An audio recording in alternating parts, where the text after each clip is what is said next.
Hey, Sox fans.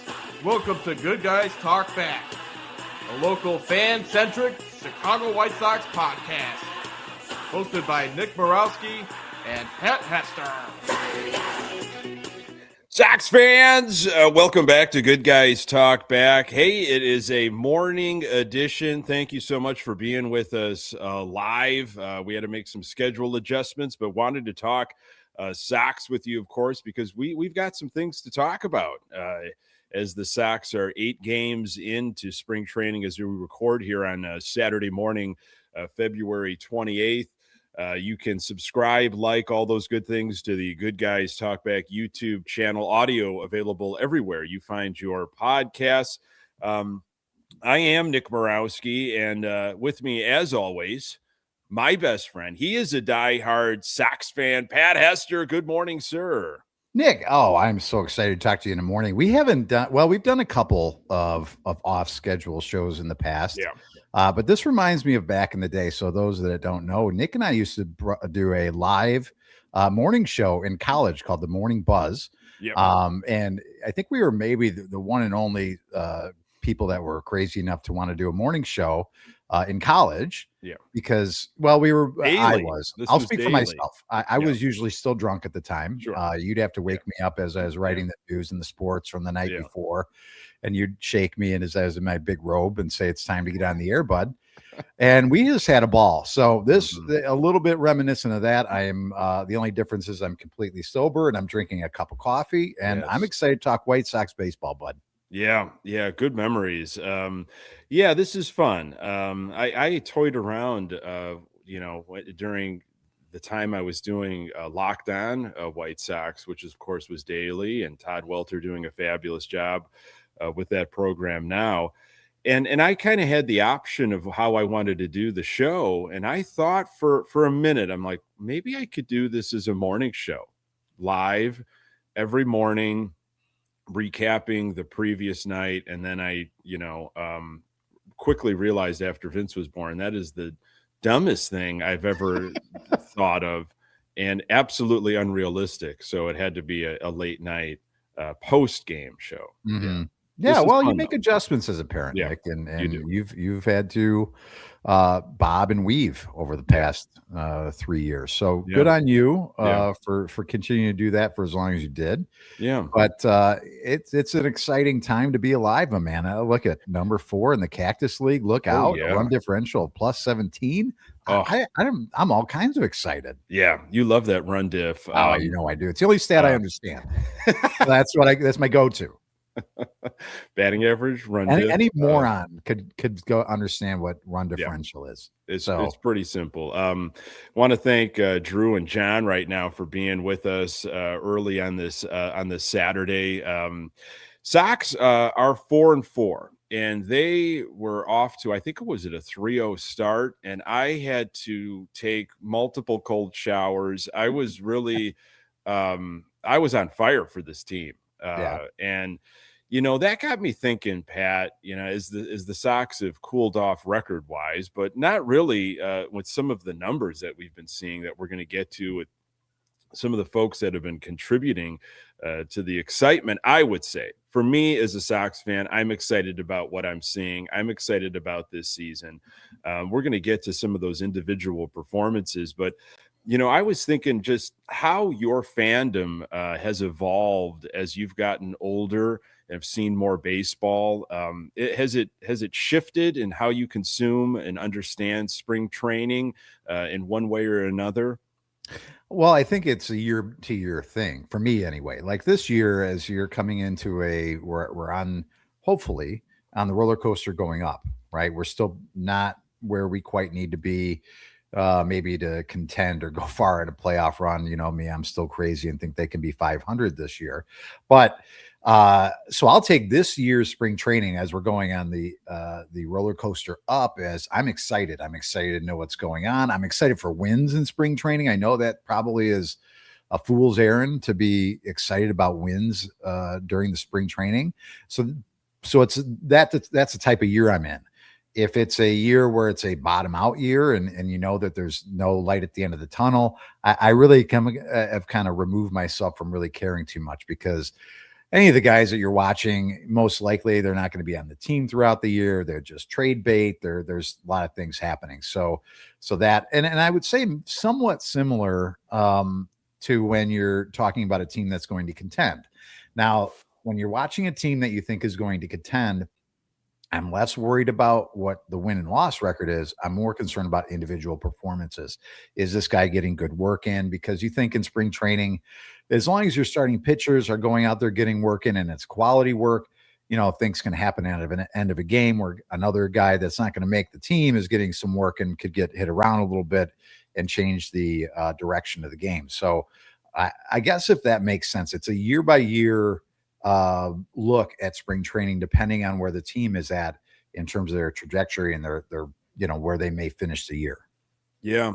Years ago, I'll admit it, and I think this is the same for most people.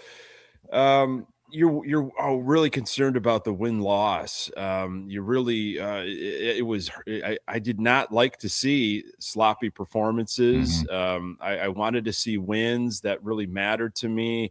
I paid a lot of attention to just numbers and power numbers, and I think you still have to, but I really dwelled on that, and even with pitchers specifically. And I know everybody's working on different things, but and this took me a while, maybe a teenager. I'm trying to think, but someone, I was listening to a spring telecast, which was probably very rare even back then. And they were talking about the differences of Arizona and back when you rejoin the Midwest and you're opening your season, and how inflated things can be. And it can be smoke and mirrors of how guys are performing, not only offensively, but on the mound.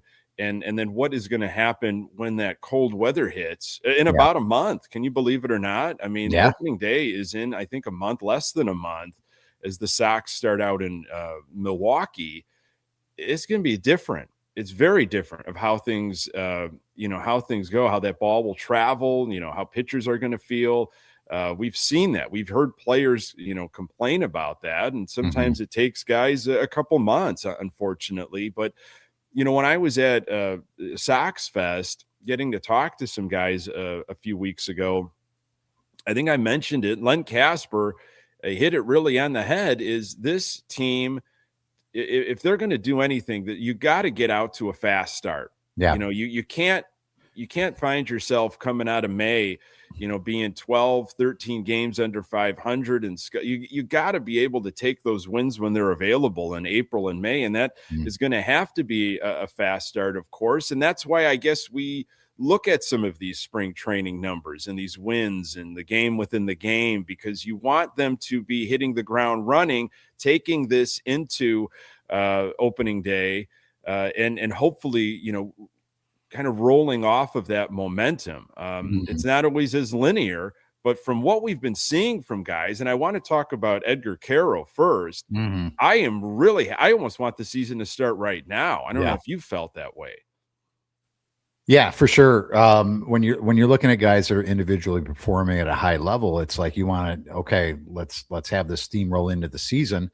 But as you know, guys will go on hot and cold streaks. You just don't want it to be at the beginning. I would say this, Nick.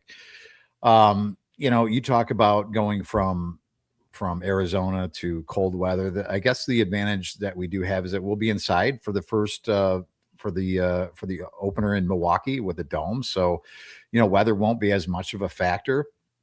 But I like the way you're going, like thinking about individual guys and how they're performing, and hopefully they can stay on a hot streak.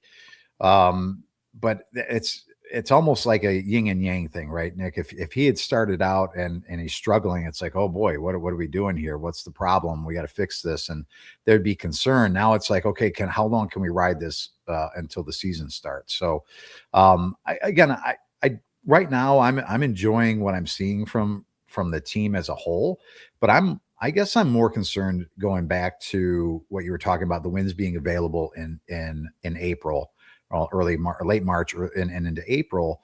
And it's winning those. And you've talked about it a ton and used this phrase, winning in the margins, right? It's we can't give away games that are there for us. We can't lose as many one-run. We are going to lose one-run games. Lose games at the end of the game in the 8th and the 9th. The bullpen is going to blow games. I get that. If we could cut those kind of things in half, Nick, if we could cut the mistakes that are, just normal baseball plays in half from last year to this year, early on in the season, especially, then I think you're looking at an opportunity to win more games than you thought, and maybe being able to punch above your weight a little bit. Because if you're everybody's punching bag, and it's because they're just waiting around for you to fumble the game away, I mean, that's a hard way to go through and try and, come out to a quote unquote fast start. So we will lose games. We will have errors that occur, but cut those types of things in half, and you can come out and have just an average start and put yourself in a good position to feel good about when the weather does turn. Yeah. And I think it's got to be a veteran thing and an inexperienced thing. I would assume when you've got a guy that doesn't have a lot of major league experience scuffling in spring training. I know from my personal perspective as a fan, I get really worried about a poor spring training performance heading into the season. A lot of pressure that young man is putting on themselves to prove it, especially if they did make the team. Maybe they feel like they didn't necessarily earn it. Coming out of a Cactus League play, and that pressure mounts, and before you know it, it's a rough April, and that leads into May when you've got a veteran, which we don't have a lot of those on this team. Davis Martin's not picking up a bat, but he is the elder statesman. Offensively, what is it, Benintendi maybe that can perhaps calm some of these rookies down if you want to listen to Benintendi. But, years ago you had Jose Abreu, who had awful starts, but you knew come June he was going to be a beast. So I want to see, if we could somehow split the difference, and guys like Edgar Caro, Brooks Baldwin, Tanner Murray. I mean, we've got some depth. Yeah. John mentioned it in the chat here, and I agree. The slugging by the Sox, the offense so far, small sample sizes, but I like seeing all those runs. I like seeing all that offense and runs continuing and hits continuing late into the game. You got Edgar Caro leading the team in RBIs, most productive run producer, 6 RBIs, 6.67 batting average. That died, right? That's over. I think so. I think so, but it depends on what age bracket you talk to. Okay. A 6.67 batting average through the first several appearances here, and this is a guy we talked about back in January because of that wonderful article that was written in ESPN about his work that he put in through Driveline. And that has been something that has been happening for a while now. Players going out on their own, they're going into these these labs, these hitting labs that are all over the country, and they are being kind of put through the ringer here. And it's like, these are your stats, these are your numbers, this is your swing speed, I'm giving you the black and white, and this is how we're going to take you from here to here, and what we're working with, how we can get the most out of it. And Sox are getting a little bit techie too. I don't know if you've seen some of this, and we'll talk about it later, but the Sox are implementing some technology that I haven't seen in the last several years. Sox have always been behind the 8 ball when it comes to just, data driven stuff and analytical stuff and how many people we employ in those worlds. But some of the tools, the toys almost, that they now are, sprinkling in, players seem to really enjoy that, benefit from it. And a guy like Caro, who has probably had a lot of this experience with these instruments over the offseason, you could see it. And I love when guys, put the work in the offseason. And trust me, it is not always linear. How many times did we hear about Gavin Sheets putting a ton of work in, in the outfield and working on different angles? And I'm like, oh, wow, okay. okay, he's putting You still have work to have in. We'll talent, is what you're saying. You still have to be talented enough to do those things. Yeah. Like I could go Yeah. out there and work until the cows come home and I'm playing right field. I'm not playing right field. Let's just Yeah. be honest. Yeah. I shouldn't even be So- allowed to be in the stands, for Christ's sake. Sir, you just, you might need to just from the parking lot. You might have to watch this. You might have to consume this. Sorry. I love where you're going with Carrot, and I like the angle of using the technology. What I look at it is, and I'm just curious, and maybe it's the reason why he's putting so much work into and using these tools. Think about the competition as position, Nick. You got some guys that are fighting for the lion's share, if you want to, of the catching. Yeah. And you look at how do you think the motivation is to be that guy goes into all of this? Because it's, as we've talked about, for the first time in a long time, the Sox have really and quality catching depth that's talked about. Is what are you going to do with it? We've talked about it. It's been a conversation of, are you going to move on from somebody and bring something back in? Because really, maybe you could divide it up evenly. I don't know, but I'm just curious if you think that competition for a spot plays into this early success at all. I think so. Of course, these guys are driven by that from a young age. Mhm. And I think some of this also is just Carroll being who he is right now. Like he's put this work in and he wants this for himself. He wants to put the best version of himself out there. And there's that added incentive. And Teal's not making it easy. Teal, which is a good thing for us. Yeah. Teal's continuing to hit. What a demanding job a catcher is these days, and I am not watering down what a catcher was 20, 25 years ago. But when you primarily caught one pitcher for most of the game that didn't have an arsenal like some of these arms have right now, these catchers are asking to catch a majority of the game. And you might have 5 to 6 pitchers that you're having to understand that come into a game and what they can throw in different situations and all the analytical things that you need to kind of consume from an offensive perspective of your opponent. That is crazy. So there has to be a balance. I still would like, someone to take a majority. I don't want this to be a platoon. But the way Caro's hitting, though, that's the thing. You've got to keep him in the lineup. And I don't know if I like, Teal behind the plate and Caro is your DH.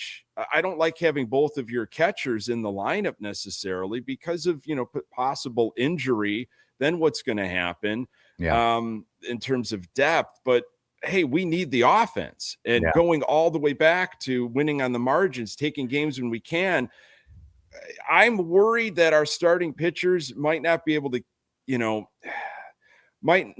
help our bullpen out. Bullpen's going to, I think, have to do some heavy lifting, and I think we've got the arms to do that. So the best medicine sometimes is just trying to outscore, put as many runs as you can on the board. Yeah, and it's an idea, right? And if you have the offense to do it, great. I like the idea. The conversation of, let's think back even when AJ was catching. He was catching probably 160 games or so a season, right? In his prime and when he was the starting catcher. But you'd almost looked at it. That was still a time when you looked at and AJ was just fine in terms of an offensive player, obviously. But you looked at it as, okay, your main job is to be back there and catch, and you're controlling the game, and you're the quote unquote somewhat of a captain on the team. You're the only one that sees the entire field. That's your job. And whatever you add for us offensively is just like, icing on the cake. That's fantastic. So maybe it's a new age, at least for the White Sox. Maybe it's a new age in terms of looking at your catcher. Maybe it's like, okay, we've got 2 quality guys, really quality guys, offensive driven type of guys that are pretty good behind the plate themselves. Maybe this is a new way we can weaponize them and have them in the lineup as much as possible. And at the same time, give them a break physically and not have them catch 150 plus games a year, because it is so physically demanding. It is so, and not just physically, but mentally. And you talked about it, like not only knowing your pitchers, all the bullpen guys, what they throw, what they like to throw, but having the game plan of your opponent that night and what's going to get this guy out on this, and again, there is a lot coming in now from the bench in terms of that, but you're still back there calling the game, and the physicality of being in that position, trying to stop a run game. And oh, by the way, you're going to be playing in July when it's going to be 100 degrees out with humidity. So yeah, it's a lot. And if this, and I understand your point about, you don't want guys get hurt if two guys out there and you have a DH, but hell, if that's your best offensive lineup, I'm okay with it, because I think the benefit of giving a guy a chance to get off his knees or off his legs for a couple games is the benefit, as much of a benefit as anything. Yeah. And I don't know if the Sox are going to absolutely have to do that, though, with the way some guys have been hitting, like Sosa, who continues to hit. And we'll talk about some of those. Boy, you're talking my love language now. I know. Sosa. I know. Yeah, I think mentally too, the catching position, the compartmentalizing, what you're trying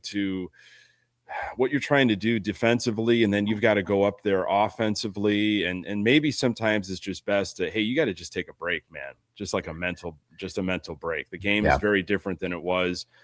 Just take a break, and but again, hot bat, you want to keep that around. So the tool that the Sox have implemented, and I think Chuck Arfine had a little piece about this past week. Traject is this tool that I believe has been around. I don't know if the Sox have actually bought into it, but this reminds me of the tool that could replicate an opposing pitching arsenal's weapons, and Sox players offensively can obviously get into a cage and kind of see ahead of time what they're potentially going to see in the game. And this was Ryan Fuller, our hitting coach, talking about this White Sox hitting lab. We've heard about pitching labs when Katz was around for so many years. Now we're actually talking hitting labs, and I like that. I like that the Sox are starting to catch up with the times. Fuller said Traject is the best tool, the most game-like tool we can provide for our players. And that has been, my issue and so many other people's issues. Set these guys up for success. Okay, if you're not going to spend the money, to get the superstars and the talent and allocate the right way to spend at the top of a free agency class, well, then at least set up what you have with the best tools and toys. Yeah, agreed. And it feels like we're starting to do that. At least and maybe we have been. It just hasn't been as reported on. But I'm liking this right now. So I'll tell a quick story. Back in my ESPN Chicago days, we had an opportunity to tour the ballpark and walk in the locker rooms and take a lot of behind the scenes look, right? Weight room, pool room, all that stuff, right? They had that machine outside, outside of like in the bowels, if you will, around the stadium, like, underneath the stands. And they were talking about it and the technology and how it can replicate, the opposing pitcher. But from what I heard was, and again, you have to remember, this was at the time when this was, I think it was Tony was still there, I think. Or maybe it was Pedro. Oh, Pedro was there. It was still all the old players, not old, but it was the Tim Anderson, 2017 core, that group. And I heard it wasn't utilized very much. Now, whether it was something that they said, hey, this is available if you guys want to go use it. From what I heard, that a lot of our players weren't taking advantage of it, or it wasn't impressed upon the guys to use it because it was a good tool. Yeah. So I think they've had the technology for some time, or a version of it, right? Maybe it's gotten better and they've got a new version of this thing. But I like the fact that you can impress on younger players that this is going to help you, and not the group of ton of veterans that are going to push back against it and say, I've always done it this way. I'll find my way out of it. I love that you have guys that are still young enough, impressionable enough, and coachable enough to take advantage of things that may benefit them. That's an interesting story, and it kind of makes me think about guys that grew up always, the best in their class, the best in their area, the Mancadas, the Robert Juniors, maybe even the Aloys, and have been told from a very young age, you've just got these God-given skills. You're a phenom. And I'm just guessing here. Just didn't put the work in. Mm-hmm. I don't need anything extra. I know I'm going to trust my gut. I'm going to trust my talents. I think there was a blurb maybe in The Athletic that Luis Robert Jr., to name players, stuck his nose up onto a machine like that and just wanted to know, how fast does the opposing pitchers throw, which was not the issue. It was more of what kind of sliders does the opposing pitchers have for Luis Robert Jr. Those Mets fans are going to find out quickly how far he's willing to reach when that ball goes in the other batter's box. But they'll figure it out. The thing about it was it could replicate arm slot. It could replicate, spin. It could replicate, as good as technology is, and we know where the world's going with AI. I mean, take advantage of the tools if they're there. And what do you have to lose? There's nothing to lose other than maybe your pride that you couldn't figure it out on your own. Yeah. Greg, Luke, good morning. Thank you for jumping in with us as we're talking White Sox this Saturday morning. Spring training is afoot. The World Baseball Classic is knocking on the door here. We've got some folks that are going to be involved in that. The Moon Man, especially, which we'll get to. So we're talking catcher depth, and we've got infield depth. Sosa continues to hit the ball. People want, and I don't know if this is fair, but there's a feeling of like towards Lurie Garcia's end with the White Sox, with the amount of people that were chasing Lurie out of town. I get that impression with Sosa. They want him to go away like they wanted Lurie Garcia to go away. Now, the great Hanser Alberto, if you remember back. I do remember that. Remember, we used to do like 10 sit-ups or push-ups or something every time that name was mentioned, or a lap around our houses. The Hanser Alberto era, that one spring training, and he beat out Lurie Garcia, and that we all know what happened with that. But Sosa is not going away. At least offensively, he continues to hit the ball. Now, a name that is probably not too familiar with a lot of Sox fans, Tanner Murray, has come on as an infielder, left side of the infielder, third base, shortstop, leading the team, I think, with 2 home runs, over 1,000 OPS. So Brooks Baldwin, he could be out there in the outfield, which is getting a little congested, but we need competition out in the outfield. I'm still not convinced of our outfield. He could play some shortstop, Brooks. He's hitting over 500 home run, a double in a small sample size. A lot of people high on Brooks Baldwin. You're still on the Sosa train, though, I think. Yeah, but right now he's a man without a position, and we talked about how crowded the DH position could be because of the catching. So these are all of this right now, Nick, kind of falls into the bucket of good problems. And it could maybe you solve it. Oh boy, I hate to try and teach people new positions all the time, but can Lenine Sosa play left field?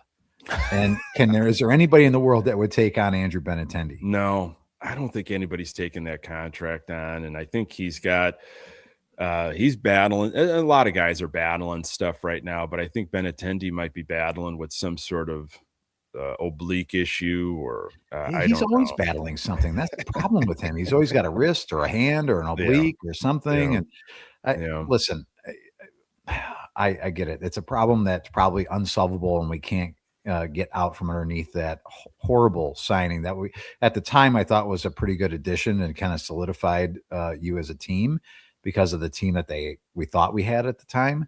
But I just have a hard time saying goodbye to a homegrown guy that's now coming on offensively, but he just is a man without a position. And we've had that before, right, Nick? We've had that. We talked about that. Well, he could be a utility guy. He could be off the bench type of guy. You need those maybe types of that's guys. the case, but that seems to me like a lot of home run potential just becoming off the bench.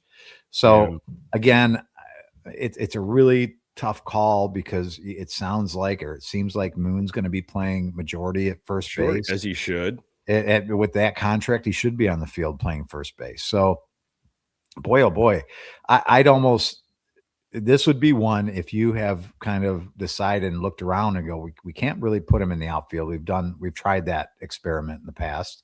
He doesn't really have a place on the infield. Maybe it's just, actively looking to see if there's a home for him somewhere else, because I feel bad saying I'm not the one that wants to chase him out. You know that I've grown to love him. Well, Pat, what about this though? I mean, could Sosa beat out Vargas? Could it be a Sosa-Vargas battle at third base? It could be, but I mean, how much experience does Sosa have at third? I mean, did he play at third at all? Limited, but I believe he's been out there. I don't know the numbers exactly. It could be a reverse Moncada. That sounds horrible, by the way. Give me the reverse Moncada, please. Wow, that's a new ballpark snack somewhere. Oh, no, thank you. Give me one of those reverse Moncadas. No, I've heard all about. I'll buy it with my Comiskey cash. Oh, please bring the Comiskey. I don't know. Back. Listen, Vargas to me is, again, I'm not married to Miguel Vargas playing third. I just think there's a lot there, and a guy that was your guy that you brought up, and you just can't find a way to keep him on the field in terms of position. I struggle a lot with it because I saw a lot with him last year in terms of the power, and I feel like we got to find a way to someone to take him. We are, we're talking about Sosa's power, and I think he had over 20 home runs, maybe 22, 23 home runs last year. And that was attractive. That was needed. If Colson goes crazy and hits 35 to 40 bombs, if the Moon Man is in that category too, then you're like, well, can Sosa do more than low 20s? Do we need that when we've got Thunder and Lightning already in the lineup? I'm okay then that, we're starved for power. No, we're not. We have that in the lineup, and Sosa can come off the bench, though, with whatever he's got. I don't know. Yeah, but you just talked about, do we need to start employing the outscore teams? Sure. Win games. So yeah. I think more offense, more better. Is that, are you laughing at what I said, or something in the chat? No, that needs to be a t-shirt. More offense, more better. You're the teacher. You're the dean of students over there. You would tell me that that's not proper English. I get that, but it's a great t-shirt. It is. It's simple. It's to the point. Yeah. More offense, more better. I love that. It's a good idea. And that's, Nick, how you rise the ranks and become a coach in Shanahan, the 10th coach on the coaching staff. Well, you're as strong as your weakest link, and if that's what you're bringing, more offense, more better, then you are invaluable. That's how you inspire 10-year-olds, Nick. You keep it simple, and you don't use proper English because that's tough. It's very, very caveman lawyer. I like it. I like it. Great sketch, by the way. Caveman lawyer. Look it up.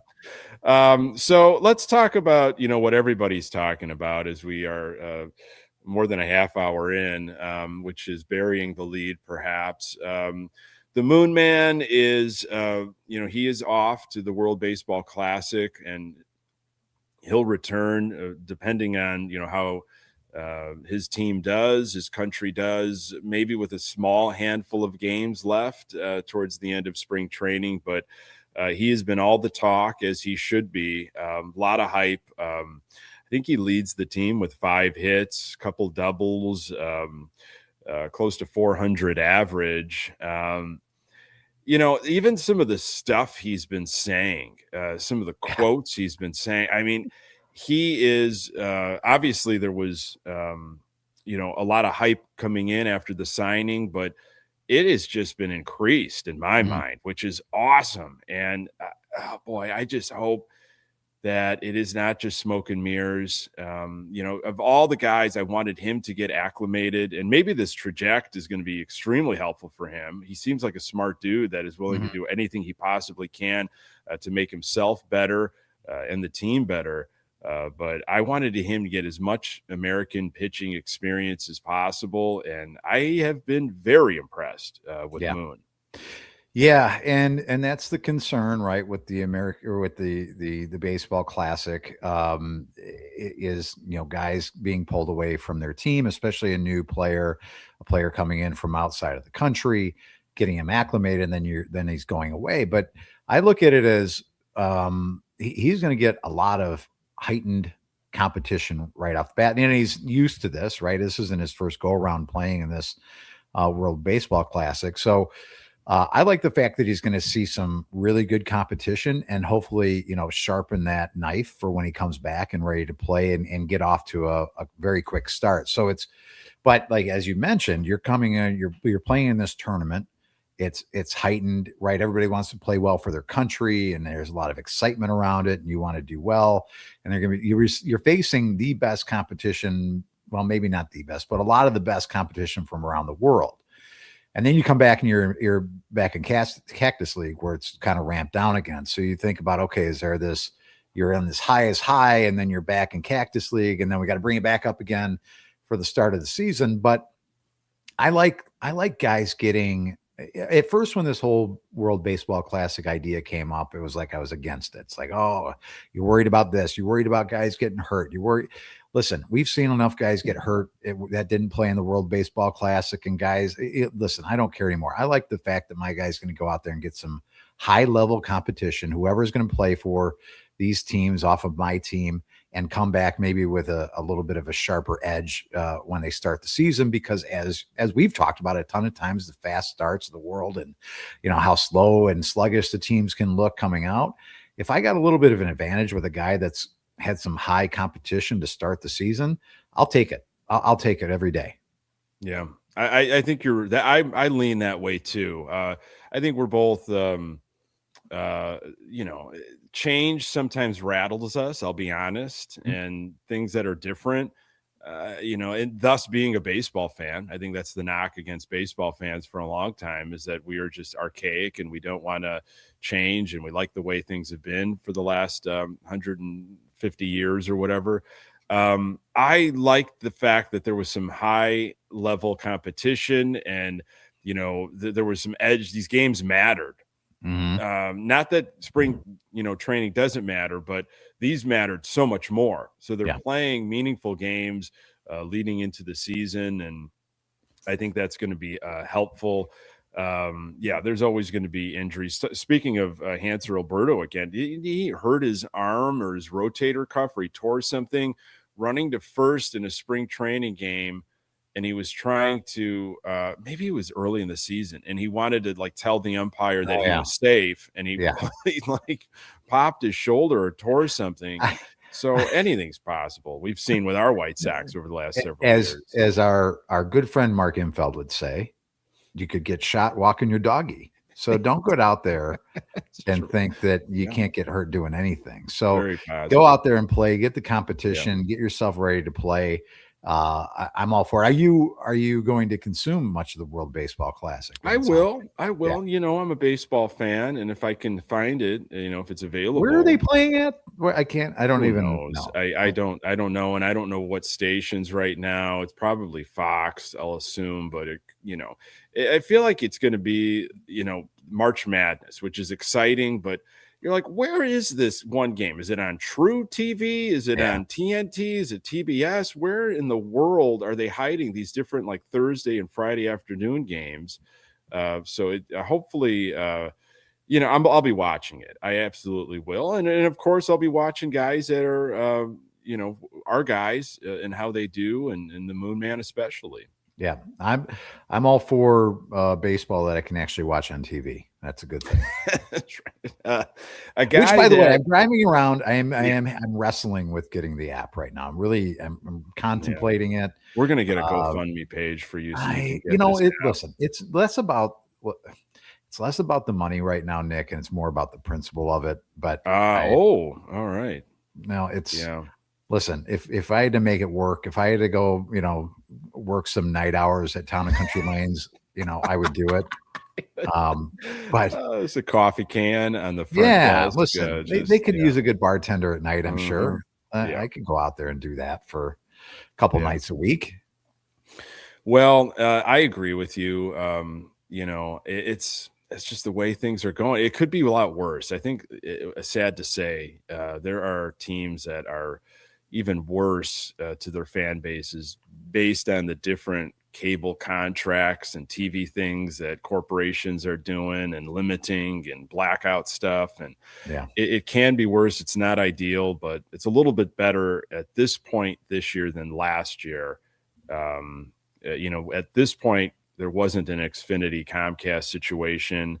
Now it is, and going into the season with that. Again, you've probably heard a ton of stuff, with the MLB and that big shakeup and what's happening after this season, and it's not good if we're to believe it, which I am believing it. So my motto is, if you can, which I'm going to try to enjoy every moment, Mhm. whether it's spring training, World Baseball Classic, every moment of this season, because the future does not look good after the season's over.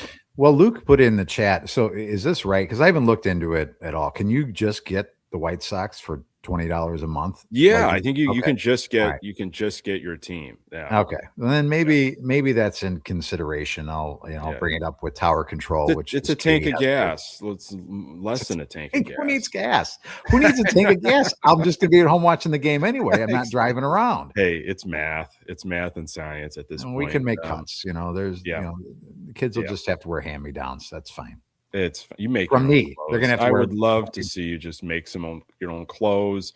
You can get Kleenex boxes, can be slippers or just summer shoes. There's Well, like when Mr. Burns was going in the Spruce Moose, and he was exactly. Okay. He really paved the road for all of us and how we can do that. Look, this guy's got it all together. He's wearing Kleenex boxes on his shoes. But he's up to date on the Sox, and Yes, that's what I true. love about this That's family. Right. That's right. A guy that I was really disappointed in last season, and I had high hopes in a early small sample size, is impressing. Jonathan Cannon, which would be nice. It would be nice to have a healthy, confident, effective Jonathan Cannon.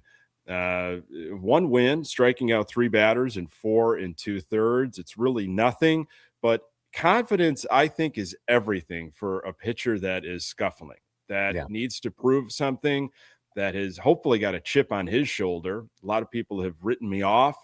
I still have stuff to prove, and that's the mentality. It's such a mental thing with young pitchers that are fighting their way. And maybe this is nothing, but I sure hope it's something, because we need as many viable arms as possible. Agreed, Nick. And there's something to take away from any kind of success I think pitchers have in spring training, because like, again, we probably talked about it a million times. Guys may be just out there working on one thing. Hey, I'm going out there and I'm throwing fastballs and change-ups, and because I need to work on it, not necessarily because I'm worried about getting guys. And you never know, what that could look like from a day-to-day, inning to inning, or start to start look. So if there's success there, I think that's a positive, whether it's a small sample size or not. And I also don't want to get too on the other side of it, knowing that, okay, this guy was just out there he was working on the breaking stuff today, and that was what his focus was, not necessarily how I'm going to pitch this guy to get him out, not necessarily that, but I'm working on location, or I'm working on this, and it's all quote unquote just the work right now. So I think I'll take less out of what I see from pitchers, and I think it's just a bonus if there's success that comes along with the work. Mm-hmm. And there are guys that have got some fire. They are throwing heat. Yeah. And there's some juice. There's some added juice because they're competing for spots. We have got a lot going on rotation wise. That is nowhere close in my mind to being figured out. And the bullpen we know where a couple guys are going to be, namely Dominguez, but I mean, who do you got there? Grant Taylor, McDougal. I mean, Vassell is, could he be in the starting rotation? Again, it's great to have some depth. But what's the value of this depth? Like, how good is this depth? And I think competition is very good in the pitching world. These guys stay healthy, and they can figure out the command. I love when these guys are like, "Oh, I'm working on an 8th pitch." It's like, that's wonderful, but can you throw a strike? Can you throw a first pitch strike? That's the best pitch, as Hawk used to say, or Stone. What's the best pitch in the game? First pitch strike. And that's what I'm concerned. I would say to anybody that says they're working on an 8th pitch, I would say, let's do your top 3 and be, automatic with that first. And then let's perfect the 4th one before we get to trying to figure out an 8th pitch. Yeah. Not that I'm a pitching coach, and that. I don't moonlight as a pitching coach, but that's, more simple, more better. It would also be a good t-shirt. More simple, more better before 8. Let's work on 4. I love all this stuff here. Something that I don't know needs to be spent a lot of time on, but you and I have lived through all of this in his reign. But Jerry Reinsdorf turned 90 a couple days ago. Yeah. I mean, just 90 years old. I mean, and I don't know what that means. I don't know if it means anything. And you saw everything that was mentioned in the chats on socials and whatever on Jerry Reinsdorf, and the contentious, the tumultuous, the relationship between Sox fans and Reinsdorf. And we kind of know, or we're hoping, with Ishbida and what that might look like in a couple years. But I mean, 90 years old, Pat. Yeah. And I don't know. He's not very visible. He's not very visible. I have no idea what's going on with his health, what his history is, but he is very much still around. And between the Bulls and the Sox, and it's just, I don't know, your thoughts on our fearless leader, our owner at 90 years old. Well, first I do have to confess and ask for forgiveness, because when I saw the post, I think it was by Sox on 35th, which popped up on my Facebook feed, I saw a picture of Jerry, and I thought it was a death notice that Jerry had passed. Oh, and part of me was, inside, how giddy you get when your food comes to the table from at a restaurant. That's what I was thinking. I was a little excited. Oh, the onion fritters are here. But then I have to remind myself that I am a human being, and so is Jerry, and I shouldn't celebrate anybody's death. And I saw it was his birthday. So 90 years old. And I think about this when I think of Jerry.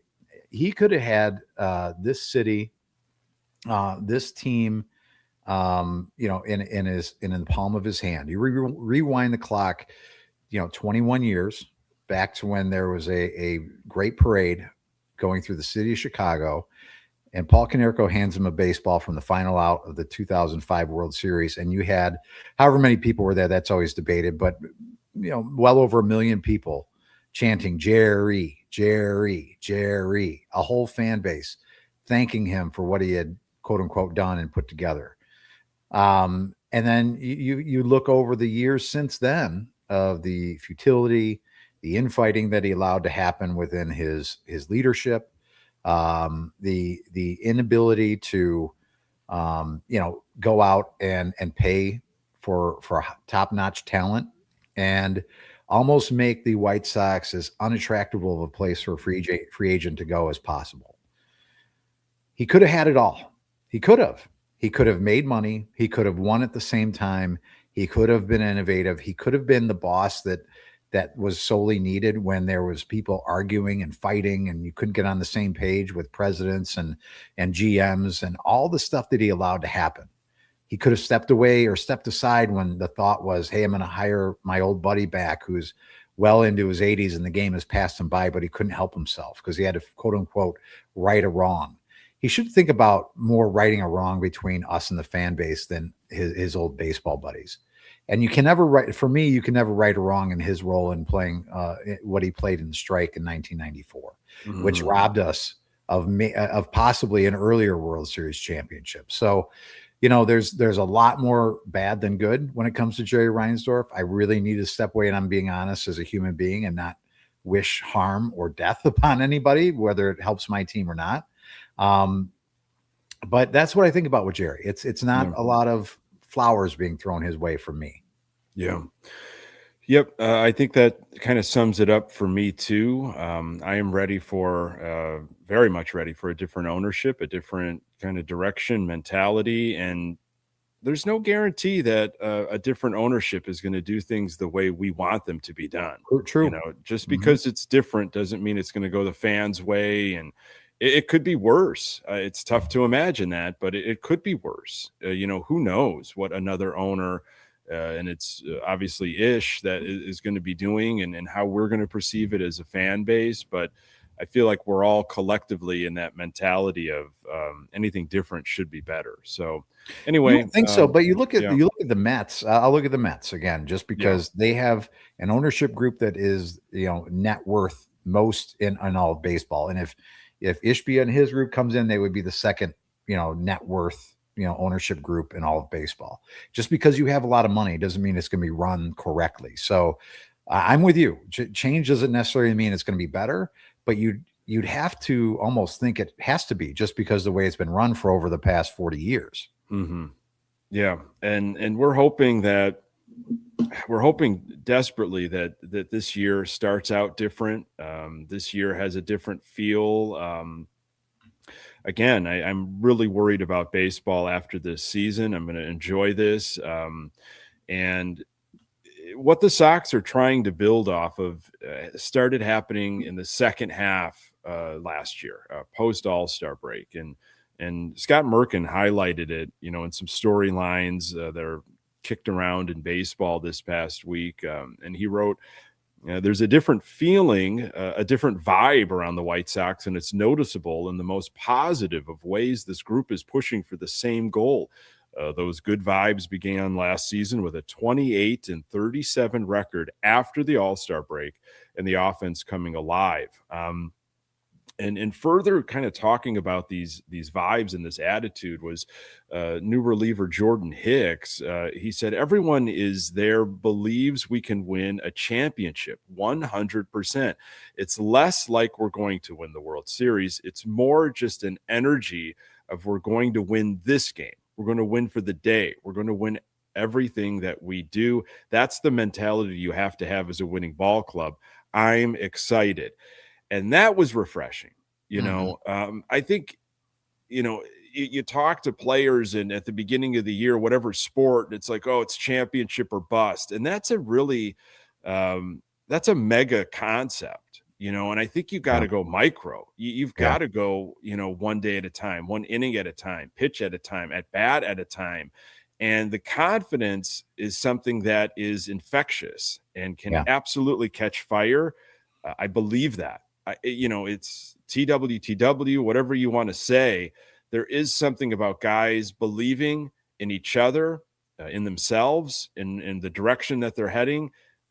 We saw it maybe with the Bears. There's tough to articulate or define why the comebacks were happening. And you can pinpoint some things, but it's just, I think, a collective attitude of we are in this until we're not. And we're going to absolutely, go out there with the attitude of it's win. It absolutely is win. And why not? And I think a lot of these young guys don't know any better. So I love these types of quotes. Yeah. Belief in talent can take you a long way, regardless of whether it's sports or life, Nick. So it sounds like they have the belief. I have a feeling that they have some really, really good talent, which should equate to a much more enjoyable product than we've seen over the, minus the back half of last year, but what we've seen over the past probably 5 years. Yeah. Yeah. This is, again, I'm trying not to get too invested, right? Don't get up for the letdown, as some great folks would say from Sox on Tap. But I'm sorry. I'm getting excited, man. Yeah. I am getting excited about some of the things I'm seeing. It's early still. We've got a bunch of new faces. They introduced themselves to us, and there's more to come. Braden Montgomery, Noah Schultz. They're getting some action in spring training. Yeah. They'll get more of that. We talked Sosa, and maybe we'll kind of end a little bit with Sosa before we get our quote of the week. That if you've been paying attention for a while, that second bases have been a revolving door for the White Sox for many, many years. And maybe it is Sosa at second that's going to be the opening day starter. Wow. I highly doubt it. I'm believing it's going to be Chase Mydroth. But let me take you down memory lane here, Pat. Okay. 2013, Gordon Beckham. 2014, Marcus Semien. 2015, Micah Johnson. 16, Brett Lawrie, Tyler Saladino, Yohan Moncada. Back-to-back years your father was in a flurry. Yolmer Sanchez, then Lurie Garcia. Oh, man. I don't know how he made it through those 2 seasons with the excitement that he had for those 2 players. 2021, Madrigal. 2022, Josh Harrison. Elvis Andrews, 2023. Nicky Lopez, 2024. And last year was indeed Lenine Sosa. So it looks like we're going to have another name to add to that list, brand new since 2013, and Chase Mydroth. Man, please we just figure it out for they did a Ray Durham bobblehead last year during the whole 125, and go back to how underappreciated Ray Durham was, who held that spot for many, many years. And I just need some consistency at second base, and maybe Chase Mydroth is the guy for the next several years. Wow, I wonder what the odds of that happening are. That'd be something. It'd be nice for someone to step up and say, "This is my position for the next 4 or 5 years." Yeah, and it could be that guy. I'm keeping my eyes on him. I just want Mydroth to be healthy, and we always want guys to earn the position, but it's going to be a new name, I think, here in 2026. All right. Let's see. Pat, I have got a quote of the week coming up, but I have to thank everybody for jumping in with us early on a Saturday, early for us, maybe early for you. You and I, we've got kids, and I know a lot of people that are listening. They've got kids and demands on the weekends. And so we had to make some adjustments, and love having you around for this early Saturday episode, talking about a team that we love, we're passionate about. I enjoy, rubbing shoulders, from a distance with other Sox fans. And this is a great outlet. I cannot wait to get back into the ballpark, into Lot B or wherever else, you're celebrating. The smell of those grilled onions, the dogs, just the camaraderie. This is us. This is our team, good or bad, ugly. This is us. And man, I'm getting it. I've got some Sox fever right now. Yeah, and you and I are going to be up in Milwaukee for opening day in Milwaukee. Yes. So if anybody's planning on making the trip, I'm sure you slip into Nick's DMs. I'm sure we'll find each other. I'll buy you a Yingling. It'll be fun. Yep. And then you and I have plans to go to opening day on the South Side. So it's exciting. I'm pumped to go back to Milwaukee. Not a far drive. I even told you you'll be driving back. And I'm really excited about it. Yeah, it is exciting. We're taking the show, so to speak, on the road. We'll be up there in less than a month in Milwaukee for opening day. And then with so many other Sox fans for the home opener, it's just a holiday. That really is. So start getting excited. Find the podcast absolutely everywhere you find your podcast. Good time to subscribe and like and pass it along to other Sox fans as we get going on this 2026 campaign. Here is your quote of the week from new White Sox pitching coach Zach Bove. I love fan bases like the White Sox fan base. A lot of franchises, their fan bases are tourists, convenient baseball fans, I call them. They don't share the love of the game. Sox fans are diehards. They stay through the mud. No. So hopefully that warms your heart a little bit. It does warm. We've been through mud. That's for sure. Yeah. So keep on keeping on. Pat, always a pleasure, buddy. This was a lot of fun. Yeah, dude. Thanks for being with. Thanks everybody for showing up to this. I was surprised by the amount of people listening to us and chiming in on a Saturday morning. So cheers, everybody. Have a great week. And I look forward to doing this again in 2 weeks. You got that. For Pat Hester, I am Nick Murawski. Until next time, go Sox.